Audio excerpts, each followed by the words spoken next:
Now, I want to talk about some of the things in the Darlie Routier case here. I'm taking this from another channel, Rich Prater. And Rich is a really nice guy. He goes to visit Darlie, and he's strong on her innocence, which is good. You know, everybody needs someone or a group of people to support them that are spending their life in prison. I have no issue with Rich or with Tara. I have some issue with some of the things that are being said, not with the person in particular. I like Tara. She's really smart. But I want to talk about the way people support Darlie sometimes. Now here they're talking about Bill Parker. Bill Parker is the investigator who, he was known for getting confessions out of people.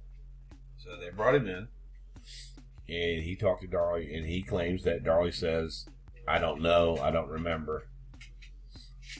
One of the things I found funny about Bill Parker and the Rowlett Police Department is that they were interviewing this double murderer, child murderer that they suspected, and they bring in a specialist. Bill Parker's supposed to be really good at getting confessions. If you ever see him in an interview, he's kind of creepy to me. He's always been kind of creepy, but he's an investigator. And that's what they were talking about here. I don't give her talking to Bill Parker any type of credibility, to be honest with you, because he can say what he wants, but he has no recording. So he says she kept saying, "Did you kill your kids?" If I did, I don't remember.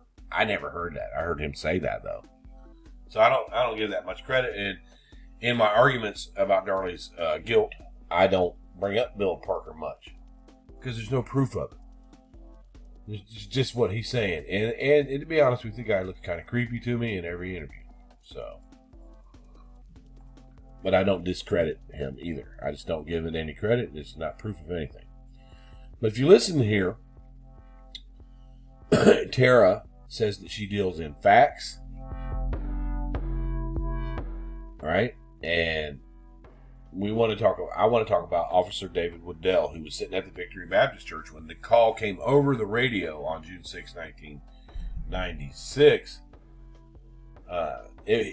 for cruisers to get there. He wasn't called to it, but he wasn't very far. He was in the Victory Baptist Church parking lot. He wasn't very far away. He goes over to the scene. I think he's a minute and a half away, minute 30 seconds, something like that. I have to go back and look. But he gets over to the scene, and what he sees, according to him, is someone out in the yard by the fountain. He gets out, draws his gun, and brings the person back inside. That's identified as Darlie Routier. All right. And across the street, neighbor Gorsuch, one of those. Gorsuch is his name.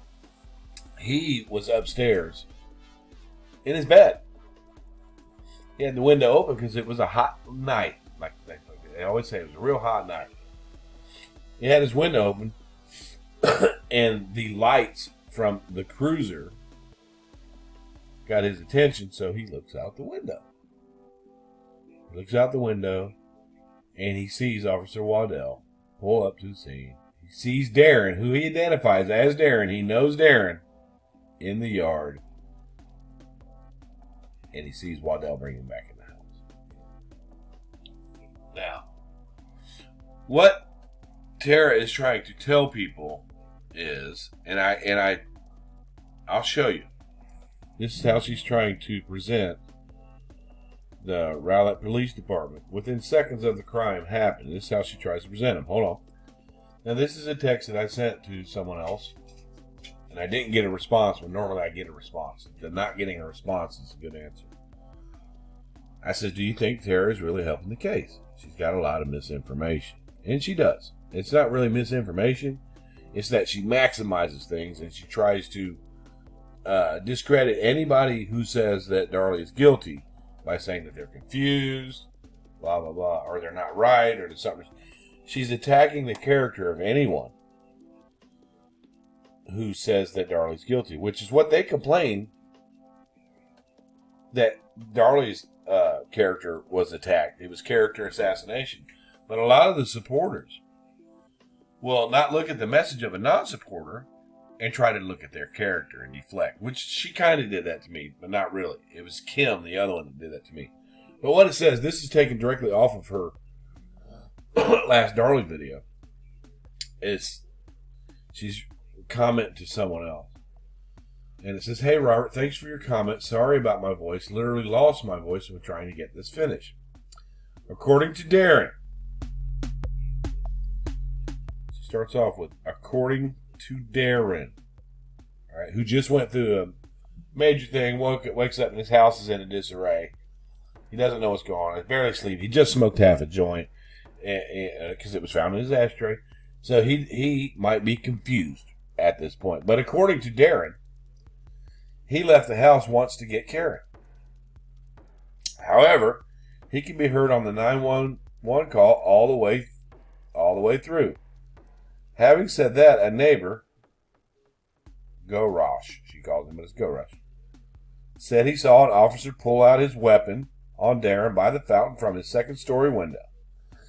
Then again, it's possible he may have been confused at the time. Mr. Gorosh, who lives across the street, knew Darlie and Darren, had a couple conversations with him over the couple of years, could have been confused. Even though his house was quiet, nobody was screaming, there wasn't glass breaking, and there wasn't two wounded or dead children laying in his living room. He may have been confused. But Darren wasn't confused at all about what happened. Darren wasn't confused. He knew he only left that house once.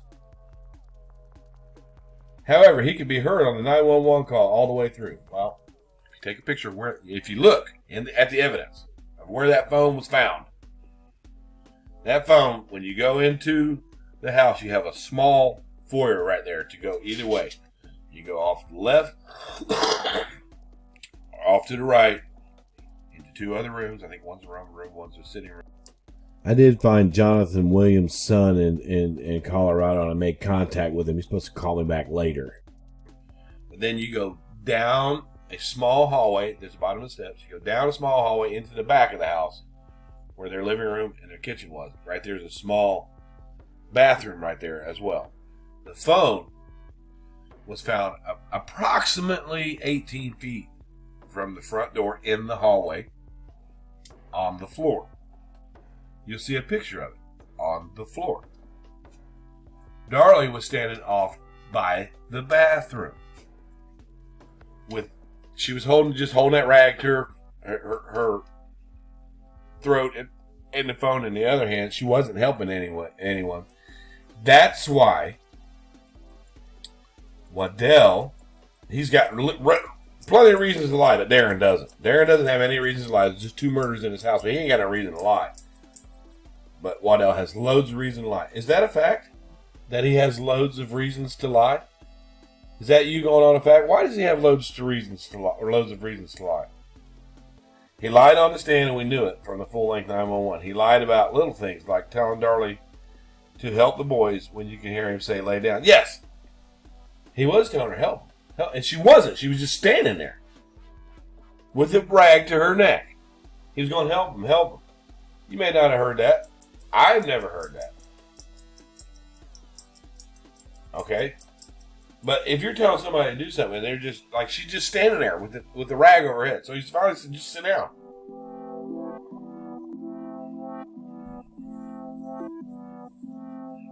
The NS say that Darren lied to support the intruder theory for Darlie's defense. I think Darren lied because he knew exactly what his wife did.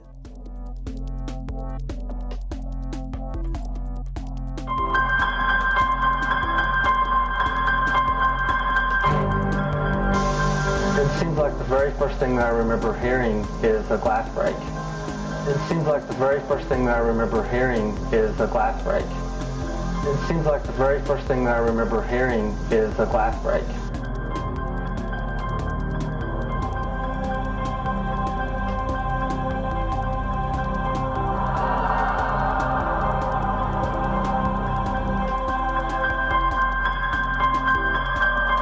was asleep upstairs, and I didn't hear a sound from the boys. I didn't hear a sound from Darlie until she started screaming. I was asleep upstairs, and I didn't hear a sound from the boys. I didn't hear a sound from Darlie until she started screaming.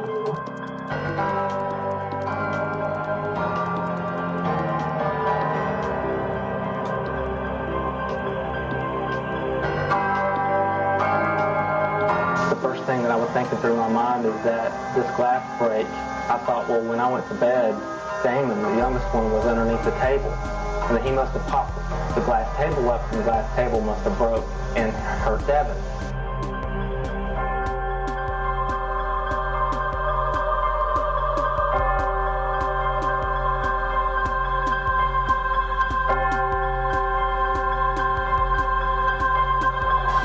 And the next thing I hear was this glass break, like, but far away.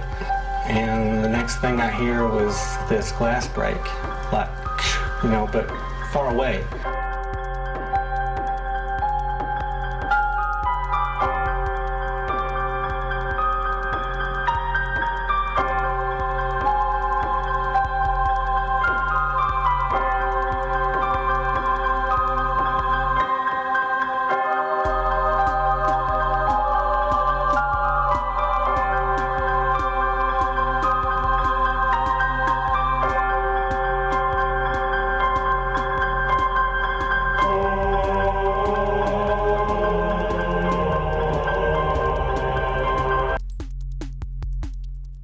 He knew because of what his wife did. If you remember Patricia Springer's book, right? Flesh and Blood. Patricia Springer was hired by Darlie Key and Tova with Tina Church, the private investigator. Darlie Key hired Tina Church, the private investigator, who I know very well. She's on my Facebook. I've known her for a long time. She's got a long back history with Barry Schreck. And so Darlie Key hired her to, she's a professional private investigator. She runs Tova, the other victims advocate group. Darlie Key hired her to find innocence in the case to help her daughter. When Tina Church investigated the case, she couldn't find innocence. She talked to Darren. She investigated just like a regular law enforcement would. She talked to mostly all the people except for Darlie, and she couldn't find innocence.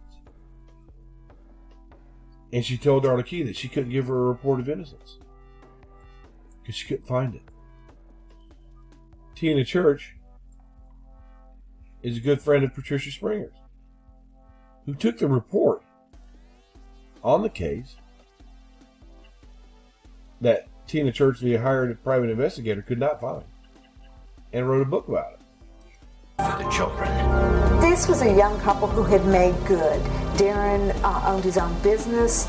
In 1995, he had made close to $300,000 in his business. He repaired mainframe computers, had some extensive contracts with government agencies.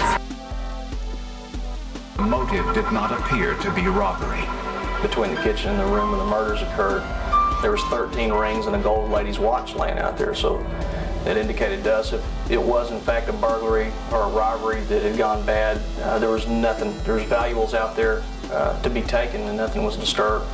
Now we don't know why. Now we know that this is a sick individual that took absolutely nothing from our house, but took the two most important things that were important to us away from us. The most prominent evidence at the crime scene was blood. Forensic scientists hoped the blood spatter pattern would tell them more. It's called Flesh and Blood.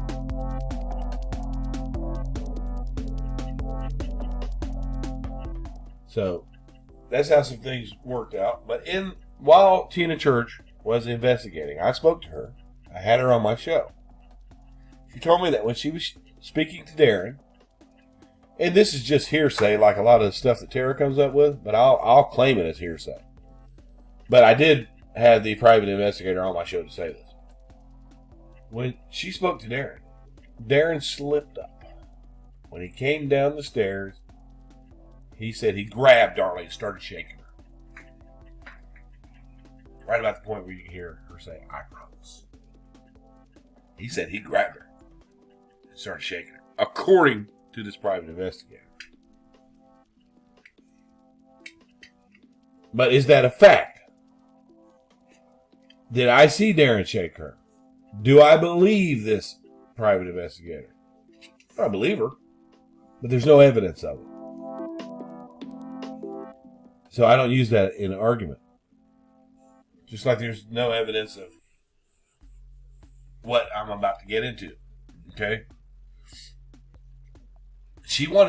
Tara wanted to disregard the effectiveness of the Rowlett Police Department and their alertness to the crime from the very get-go. Before they even got there. Before he even started his car. Before they even started their car to get there. By saying... Because Waddle was napping in his car doesn't prove. Do you see what I mean? It's neither here nor there about any of the. He was just in close proximity when the call came in, and I think he was in the Baptist church parking lot when the call came in. Correct. It's probably reasonable to say that he probably wasn't odd enough, because it was like they weren't used to crime. They were just used to sitting around. You know, he was not expecting that call that night. Do you see what I mean? So she says that it's reasonable to say that this police officer was nodding off in his cruiser because it was late at night and they weren't expecting anything. But she presents it as a fact in this other video. She says Waddell was nodding off in his cruiser.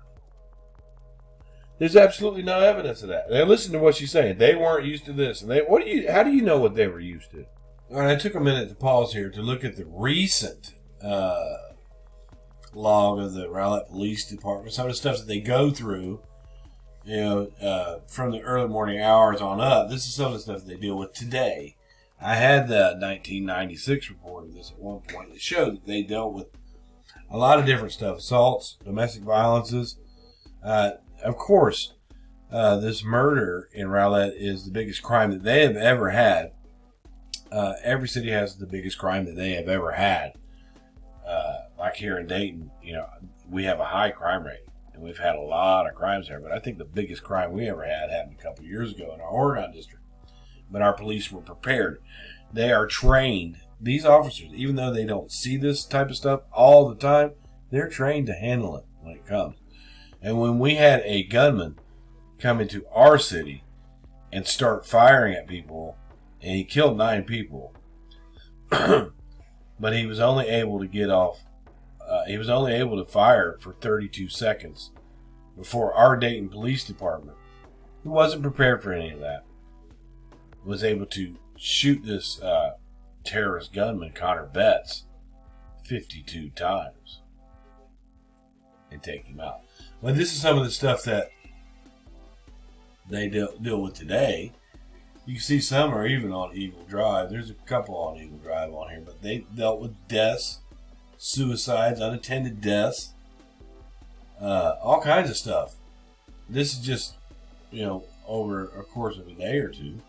Runaway male, injury to a child, CPS, sexual assault, aggravated assault, deadly weapon, terroristic threat, mischief, unattended death, child custody, fraud, all this. They deal with burglary of habitation. They deal with stuff today on a regular basis, and I think it was a little bit worse in 1996. But she doesn't know what they go through to be saying they're not used to this, they're not used to that. That's true. Maybe they weren't used to a double murder in the middle of the night in their house, but they're already trained to handle it. And when they don't know exactly what to do, or if they're overwhelmed with it, they call in professionals like James Crime, who saw 4,000 bodies, crime scenes with bodies, before he even stepped foot in there.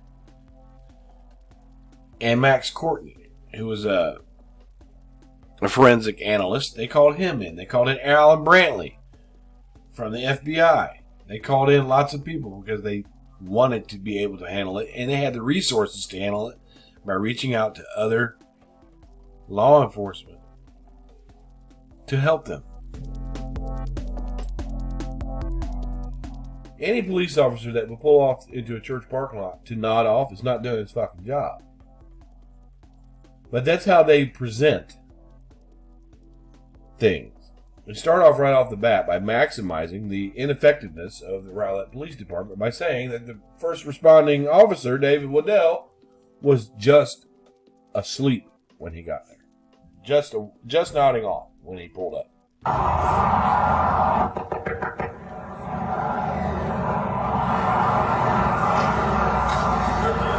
I see you sleeping here every single morning, okay? Going on Facebook Live. Every morning I drive by, you're fucking sleeping. I can't even see you in the front seat, okay? The video ends before the trooper can respond. And then she wants to disregard Go Rush's statement, saying that he may have been confused. They say that he may have been confused.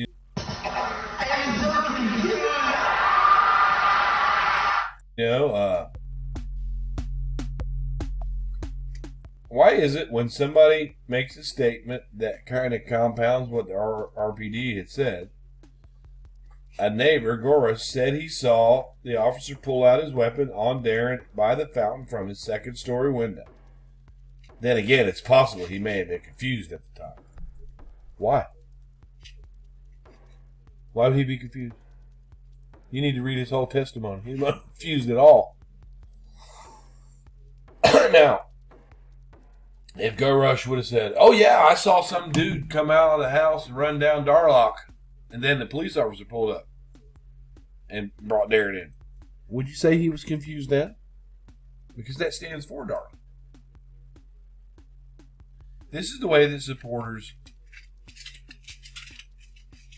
maximize, and I don't do that when I state something about Darlie being guilty. I don't have to maximize. I don't have to say, well, maybe they were confused, blah, blah, blah.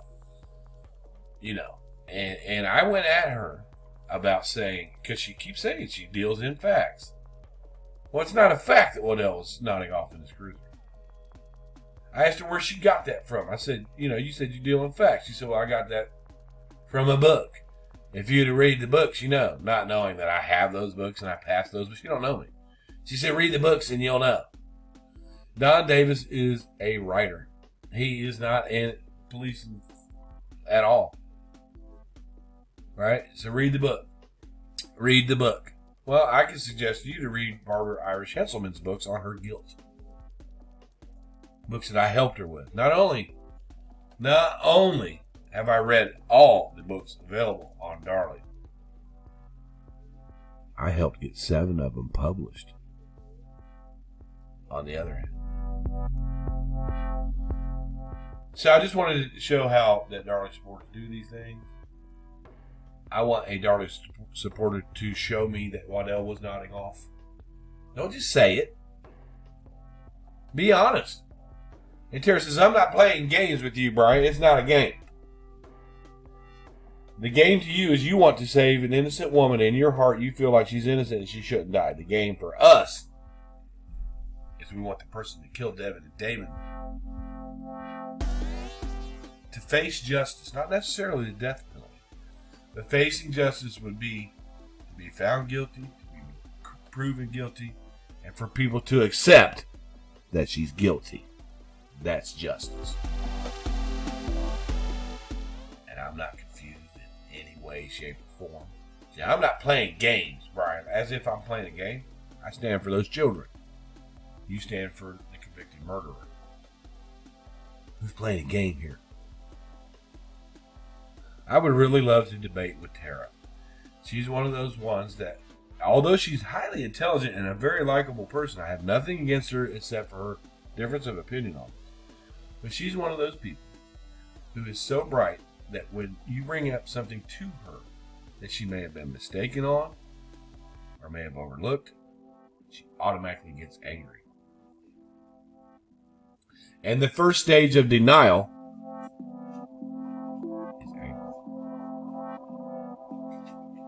the Nile is not a river in Egypt. So I want to leave you with this from the series Dead Again. I want to leave you with these couple of clips to think about as you investigate the Darlie Routier case and who to be looking at. I'll leave you with these.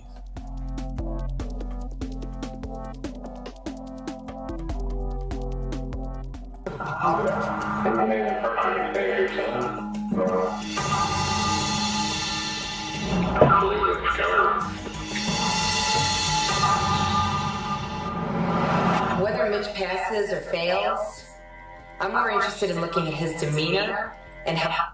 Now, they call him Mitch, Darren, and they call Darlie Andrea. For reasons of, back when they did this, the supporters didn't like to mention their names. How he reacts to the questions. But the way he's leaning in, he's closing himself off. He's definitely hiding something. Don't believe what you're telling me. Why? Because when I asked you about what about any plan with crime at your house, when I asked you if you didn't understand, I get good, consistent, receptive responses to all those relevant questions.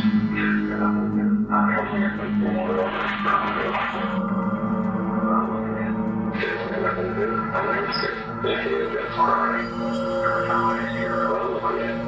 It's good, consistent changes in your crime rate. Every time I ask you a relevant question. Now, it's important to note that Brian Pardo, the Texas billionaire, who's now on much crime for fraud and everything else he's been taken out, took an interest in Darlie's case, and he wanted to pay for all this stuff to be done to prove that Darlie was innocent, and he pushed it on Darren. After this polygraph was taken, Darren shows up at Pardo's house. Climbed over the fence, knocked on the door. Wanted to talk to Pardo. Darren had a gun with him. There's more on that later.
I'm not a big fan of polygraphs.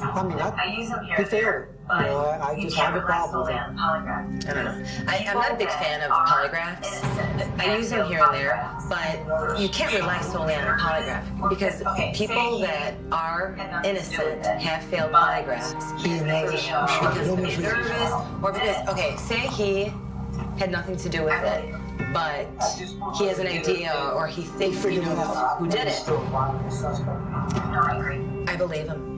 At this point, whether he did or he didn't, I think he's still a viable suspect. No, I agree. Or it could be some guy you hired for this insurance scam. No, girlfriend. What about you? What? Yeah, I just wanted to stop on that commercial real quick. No girlfriend? Can't be tamed. The reason that Darren failed that polygraph, in my opinion, is because of what the young detective said. Those were detectives. The person that gave Darren the polygraph test was a retired police officer who specialized in polygraph. In my opinion, Darren knows.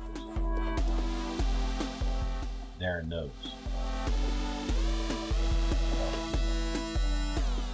And he can't go back and say it now because there is no statute of